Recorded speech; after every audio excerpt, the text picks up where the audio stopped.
Os Estados Unidos e o Paraguai assinaram hoje um memorando para cooperação nuclear, que abriria as portas para que o Paraguai tenha um programa nuclear civil em parceria com Washington. Aqui a gente tem o secretário de Estado Marco Rubio falando hoje mais cedo na assinatura do documento. Vamos lá. Another step in the continued growth of our relationship between our two countries. This MOU reflects that continued cooperation. In fact, as we were commenting in our meeting a moment ago, we've always had strong links between the United States and Paraguay. Those links have only grown stronger. And agreements like this and others that I hope will happen in the future will begin to create, real concrete progress, institutionalize the deep ties between our two countries moving forward, so that they're not just the product of one administration or one era, but they become enduring and can survive the shifts and political winds that happen in democracies and from time to time. But nonetheless, the underpinnings and the foundation remain firm and strong. Ali ele fala então: apesar de ser uma declaração que parece ser protocolar, existe uma palavra que é muito interessante utilizada pelo secretário de Estado, a palavra institucionalizar. Garantir que nos governos adiante esses laços prossigam em longa data. E de fato, um memorando para abrir o caminho para a cooperação nuclear parece ser precisamente algo que faz isso. Ele estava ali ao lado do Pedro Agiança, que é o vice-presidente paraguaio. Um programa nuclear, desde planejamento e produção até no final do longo ciclo desse programa, sei lá, a administração de resíduos nucleares, de acordo com a OCDE, seria no mínimo coisa de 80 anos. Isso é uma forma de institucionalizar esses laços, garantir que por pelo menos 8 décadas, dois partidos, ou dois países, melhor dizendo, tenham um fator que os mantém intrinsecamente unidos. E claro, tem concorrência. Os outros países que poderiam providenciar uso nuclear civil, não militar, civil, seria China ou Rússia. Para os Estados Unidos, é um imperativo, ainda mais com muitos países buscando alternativas para sua energia, com centros de dados e outros ambientes de negócio que exigem energia, mais e mais pedindo eletricidade, eletricidade, eletricidade. Entendendo essa nuance, eu quero partir da notícia para análise com você, citando 2 pontos principais para entender a diplomacia nuclear dos Estados Unidos com o Paraguai. Por um lado, o Paraguai é um país prioritário na arquitetura de segurança da região. O que eu quero dizer com isso? Washington publicou a sua estratégia de segurança nacional em novembro do ano passado, último dia de novembro, de 2025, onde falava sobre a doutrina Monroe, conseguir garantir que o hemisfério ocidental e as Américas fossem uma área de interesse privilegiado americano. Isso significava reduzir dramaticamente não só a posição geopolítica de rivais como a China, que se tornou o principal parceiro comercial da região.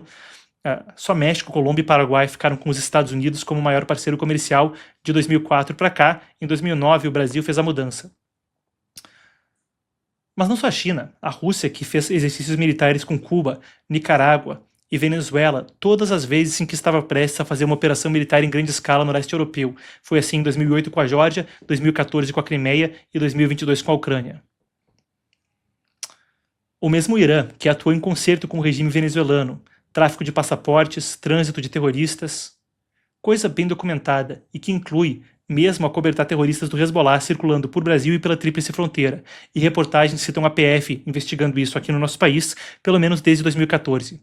Somando isso a grupos e facções criminosas, desde os mais tradicionais que são guerrilhas de origem comunista, FARC, ELN, os remanescentes do longínquo Sendero Luminoso no Peru, até grupos como o Primeiro Comando da Capital e o Comando Vermelho no Brasil, era uma situação onde esses cartéis atuavam de uma forma que prejudicava de forma abrangente a segurança nacional dos Estados Unidos. Quando se publica essa estratégia de segurança nacional, colocando tudo isso em foco, o Paraguai tem um papel crítico. Primeiro, a sinergia política, onde Santiago Peña é um presidente muito alinhado com o americano Donald Trump. Não à toa, desde a largada desse mandato, se aproximou demais de Marco Rubio.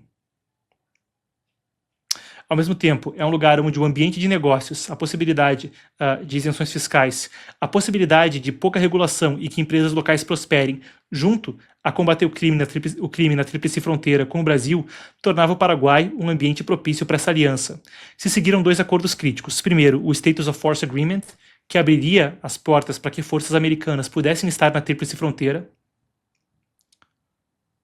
E agora, um acordo de cooperação nuclear.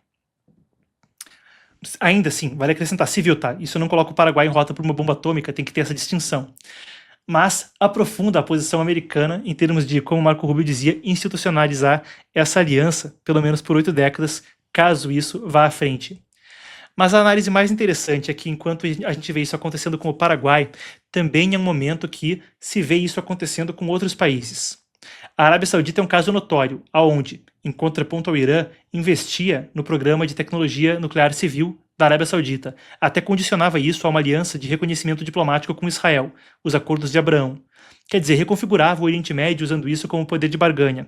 A gente pode colocar na tela, na sequência, uma série de declarações, todas retiradas do site do Departamento de Estado, do equivalente nos Estados Unidos ao Ministério das Relações Exteriores, para entender a sequência de acordos nucleares onde os Estados Unidos têm isso como uma forma de aproximar aliados mundo afora e pela América Latina. Eu vou ir citando eles. Daniel, conforme eu falar o nome do país, vai passando aqui comigo, por favor. Então aqui do lado você vê do Equador. Na sequência a gente tem um memorando também do tipo com a República Dominicana. Completando a Europa Central, a gente está falando de Hungria e Eslováquia. Isso aí é crítico. Quando se fala da Hungria, a economia do país depende de oleodutos ligados à Rússia. Dá para ver como isso complica muito. Um país da OTAN e muito próximo dos Estados Unidos, tendo uma situação na qual a economia depende essencialmente de petróleo vindo da Rússia. Não tem mar na Hungria, então não tem como importar sem depender de uma ampla cadeia logística. Energia nuclear ali seria uma das formas de diversificar as compras de petróleo da Rússia. Então, na Europa Central, Eslováquia e Hungria, 2 países que têm essa dificuldade como uma herança da época do Pacto de Varsóvia e da Guerra Fria. Para encerrar, a gente tem esse daqui de Coreia e Japão, aonde havia um acordo para eles auxiliarem mesmo na distribuição de pequenos reatores modulares indo para outros países. Essa forma de fazer diplomacia abre para os Estados Unidos uma porta e também acende um alerta no horizonte. Uma espécie de corrida, aonde conforme o mundo vai demandar mais e mais energia, Rússia e China poderiam tentar fazer esse tipo de acordo. E gera um desafio adiante de como é que isso vai ser regulado em termos de enriquecimento de urânio. Para a Arábia Saudita, era um acordo com muito pouca fiscalização. E isso pode ser moeda de troca. Pouca fiscalização em termos de estabelecer esses laços e institucionalizar eles, permeando profundamente não só o Paraguai, mas a América Latina e o debate sobre a posição americana no mundo, seguindo adiante. Pessoal, na sequência a gente vai ir para o nosso giro de notícias, mas antes disso, a gente vai passar pelas promoções do dia e eu até fiquei pensando em como é que eu podia fazer alguma brincadeira, ser mais engraçadinho com elas. Vamos ver se eu vou conseguir, tá? Eu não tive tanto tempo de pensar nisso, eu estava concentrado na pauta. Traz então, Daniel, o que a gente tem para hoje, para eu tentar o meu melhor com o chapéu de vendedor.